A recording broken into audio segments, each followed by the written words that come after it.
Welcome, Filter with Hassan.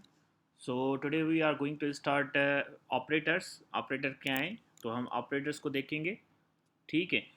तो basically पहले पहले हम डिस्कस करते हैं कि ऑपरेटर है क्या. ऑपरेटर एक ऐसी चीज़ है कि जो दोनों वैल्यूज़ के बीच में हम कोई भी वैल्यू डिक्लेयर करते हैं, जब हम उनके बीच में कोई भी ऑपरेशन परफॉर्म करें और एक्शन परफॉर्म करें, तो किसी भी चीज़ के बीच में हम दोनों चीज़ को दोनों वैल्यूज़ के दोनों इंटीजर टाइप की वैल्यू डबल टाइप की हो, जो भी हो, हम उनके बीच में हम जो भी ऑपरेशन परफॉर्म करेंगे और रिटर्न में हमें कोई वैल्यू दे, तो हम उसको कहते हैं ऑपरेटर्स. अच्छा, ये ऑपरेटर तो ये हो गया. Operator is like a symbol symbol और लॉजिकल सिंबल. ठीक है ना.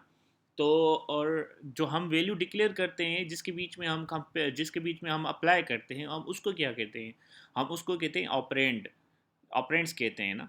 जो जिसके बीच मीन्स जिसके लिए हम जो है ना ऑपरेशन परफॉर्म करते हैं. ठीक है. तो आइए देखते हैं one by one arithmetic operators क्या होते हैं. अर्थमेटिक ऑपरेटर्स को जो है ना, जैसे like plus minus multiply module multiplicative like date in out dot. ठीक है ना. तो ये अर्थमेटिक ऑपरेटर का काम है कि हमें वैल्यू जो है ना एडिशन करके दें, माइनस करके दें, लाइक डेट हम जैसे कल सिंपल कैलकुलेशन करते हैं और उसको हम परफॉर्म करते हैं. ए माइनस बी. ठीक है. प्रिंट करवाया हमने दूसरा. ठीक है. तो हम इस तरह जो है ना प्रिंट करवाते रहेंगे और इसमें हम दे रहे हैं कि ए माइनस बी दे दिया और डिवाइड करके देखते हैं इसमें. ठीक है. तो इसमें हम देते हैं डिवीजन हो गया. हम मॉड्यूल कहते हैं इसमें. ठीक है. उसके अलावा हम देते हैं कोई मल्टीप्लिकेटिव. मल्टीप्लिकेटिव दिया. ठीक है. हम इनको प्रिंट करवा के देखते हैं क्या होता है. एडिशन तो पता है सबको. एडिशन क्या होता है कि सिंपल वैल्यू दो दो वैल्यूज़ को जो है ना ऐड करता है. ठीक है. उसके बाद मल्टी माइनस क्या करता है, सब्ट्रैक्ट करता है दोनों वैल्यूज़ को. अब 30 में से जो है ना माइनस किया इसने 15 को, तो 15 आया. और ए को डिवाइड किया बी से. ए को डिवाइड करेंगे बी से तो आंसर 30 को डिवाइड करेंगे 15 से तो हमारे पास आंसर आएगा 2. और मॉड्यूल का क्या सीन है. मॉड्यूल का ऐसे सीन है कि जो हमारे पास रिमाइंडर बचता है तो वो हमें रिटर्न करता है. अब यहाँ पे 13/15 जो भी आता है वो हमें रिटर्न करेगा. इसके अलावा जो है हमारे पास मल्टीप्लिकेट का जो है ना, यहाँ पे डिफरेंट कॉन्सेप्ट है कि मल्टीप्लिकेट क्या करता है कि जो भी हम जितना टाइम्स हम मल्टीप्लाई करते हैं, डिवाइड करते हैं, तो जितना न्यूमिनेटर और डिनोमिनेटर बीच में रिलेशन बताता है कि न्यूमिनेटर जो है कितना टाइम मल्टीप्लाई कर सकते हैं, डिवाइड कर सकते हैं डिनोमिनेटर के साथ. अब देखेंगे 30 डिवाइडेड बाय 15. अब 15 की टेबल कितना टाइम्स जाएगी 13 पे. 2 टाइम्स जाएगी. 15 को 2 से मल्टीप्लाई करेंगे तभी हमें 13 मिलेगा. तो जो भी इस तरह होता है. अब देखिए ना, यहाँ पे अगर हम 15 रखते हैं और यहाँ पे हम 30 रखेंगे तो हमें ये ज़ीरो रिटर्न करेगा, क्योंकि 30 की जो टाइम्स जो वैल्यू होगी 15 पे ज़ीरो ही आएगी, क्योंकि 15 छोटा है और 15 न्यूमिनेटर में है.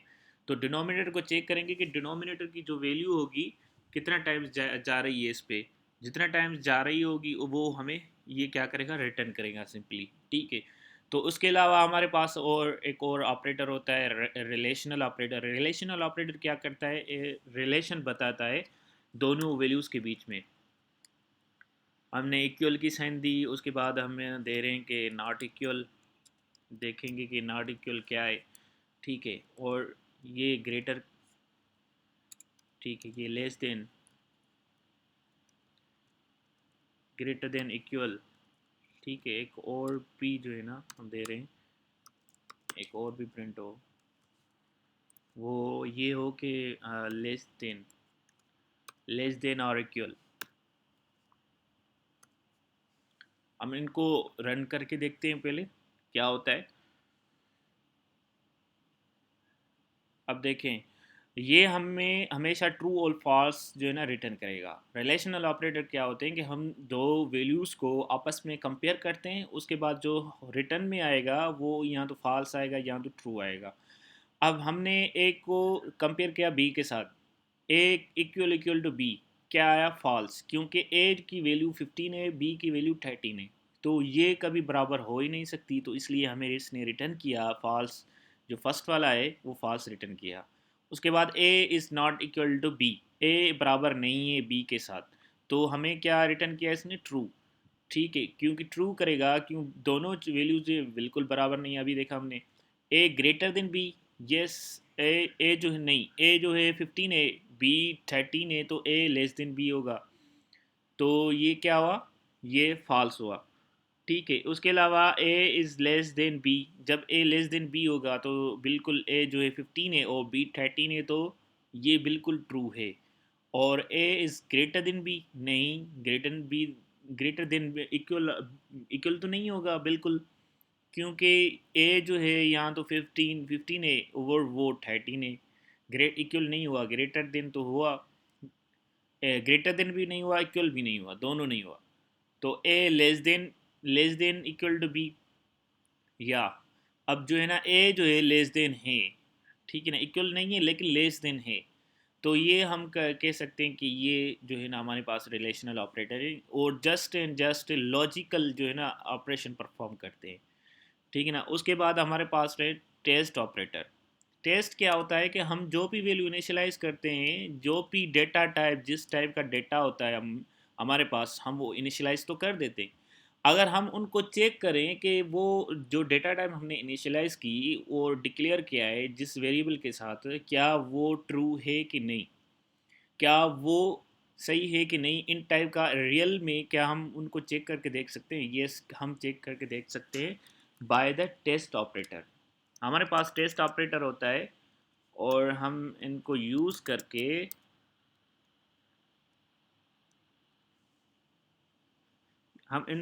करके देख सकते हैं।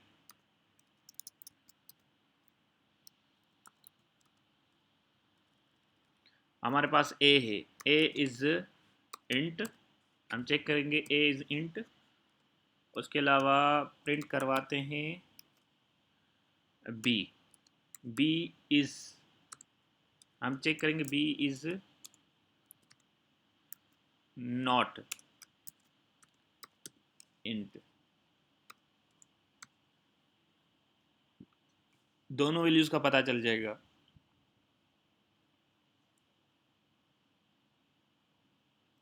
अब देखें, प्रिंट क्या किया, ए इज़ इंट, जी ए इंट है, बिल्कुल है। और बी का टेस्ट करते हैं तो बी बी ने क्या किया, ए इज़ नॉट इंट, ये फॉल्स हो गया क्योंकि बी भी इंट है।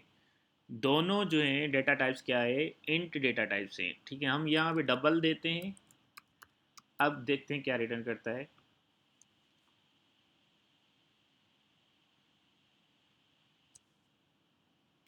अगेन फॉल्स, लेकिन अगर हम यहाँ पे इंट दे के और यहाँ पे चेक करेंगे कि ये डबल है कि नहीं, ठीक है, लेकिन ये जो रिटर्न करेगा ये ट्रू रिटर्न करेगा, क्योंकि इंट जो डेटा टाइप है डबल में दोनों ये स्टोर कर सकते हैं ना।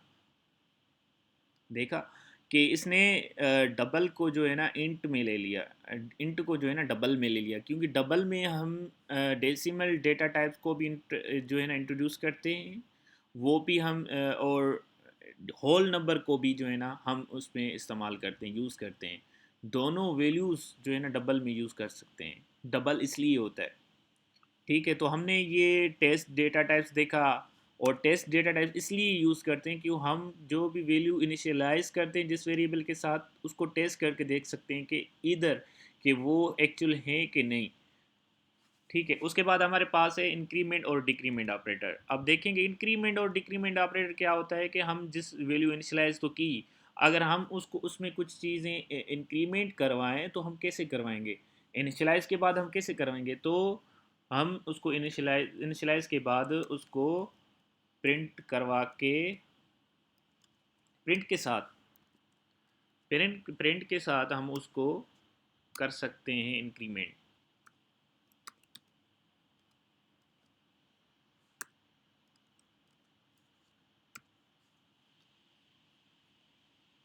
ठीक है, हम इसको पहले प्रिंट करवाते हैं, देखते हैं क्या आउटपुट आएगा, क्यों, फिर हम बताते हैं कि रिजल्ट में क्या आता है। अब देखें, हमने यहाँ तो प्रिंट इंक्रीमेंट करवाया, लेकिन हमारा जो आउटपुट है वो सेम ही आया। अब कन्फ्यूजन क्या है? अब कन्फ्यूजन ये है कि हम जब भी इंक्रीमेंट प्रिंट लाइन पे करेंगे, प्रिंट के साथ करेंगे, प्रिंट के बाद करेंगे, तो हमारा आउटपुट जो होगा वो हमेशा सेम आएगा, क्योंकि हम प्रिंट तो पहले करवा रहे हैं, इंक्रीमेंट बाद में हो रही है। तो जो आउटपुट प्रिंट के साथ होगा, प्रिंट लाइन पे होगा, वो क्या आएगा, हमेशा इनिशियलाइज जो हमने वैल्यू की वो ही as it is same output आएगा। अगर हम देखें कि हम इस प्रिंट से पहले हम इसको क्या करते हैं, इंक्रीमेंट करते हैं, प्रिंट से पहले पहली लाइन में हम इंक्रीमेंट करते हैं, देन बाद में हमने क्या किया, इसको प्रिंट करवाया। अब यहाँ इस वेरिएबल के साथ भी यही मसला है, और इसके साथ भी ऐसे ही परफॉर्म करते हैं ना। पहले हम इंक्रीमेंट करते हैं, बाद में हमने क्या किया, प्रिंट करवाया। अब देखते हैं क्या होता है।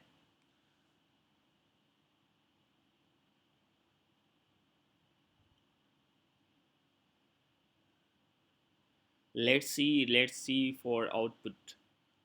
ओके, इसने जो है ना वो इंक्रीमेंट कर दी, क्योंकि इंक्रीमेंट तब होगी जब पहले हम क्या करेंगे, इंक्रीमेंट करेंगे, देन प्रिंट करेंगे।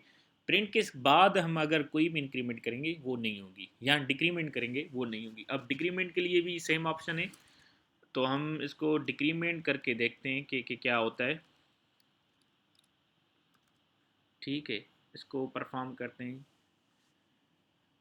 बी जो है हम सेम रहने देते हैं, और ए में जो है ना हम चेंजेस करते हैं। अब देखिए कि 15 से 1 जो है ना डिक्रीमेंट हुआ है, और 14 रिटर्न किया इसने। और बी जो है इंक्रीमेंट हुआ है ऑलरेडी, तो वो 31 रिटर्न किया है इसने। अब डिफरेंस तो आपको पता चल गया होगा कि हम जब भी इंक्रीमेंट, बेसिक कॉन्सेप्ट ये है कि आप याद रख लें, जब भी हम इंक्रीमेंट डिक्रीमेंट करते हैं ना, तो इनिशियलाइज के बाद प्रिंट लाइन पे अगर हम डिक्रीमेंट इंक्रीमेंट करेंगे तो वो हमें सेम आउटपुट देगा। अब अगर फ़ायदा तो नहीं हुआ, वही सेम वैल्यू आएगी, तो फिर हम क्या करते हैं कि इनिशियल प्रिंट के पहले हम उनको यहाँ डिक्रीमेंट करें या इंक्रीमेंट करें, जो आप भी करना चाहते हैं, फिर बाद में उस वैल्यू के आप जो है ना प्रिंट करवाएं, तो फिर वो जो है ना आपको रिज़ल्ट आएगी बिल्कुल। तो तब आज तक यही है ऑपरेटर, और दूसरा जो हम ट्यूटोरियल लेके आएंगे उसमें भी ऑपरेटर का जिक्र होगा, कुछ लॉजिकल ऑपरेटर्स रहते हैं। तो हम मिलते हैं तब तक नेक्स्ट वीडियो में।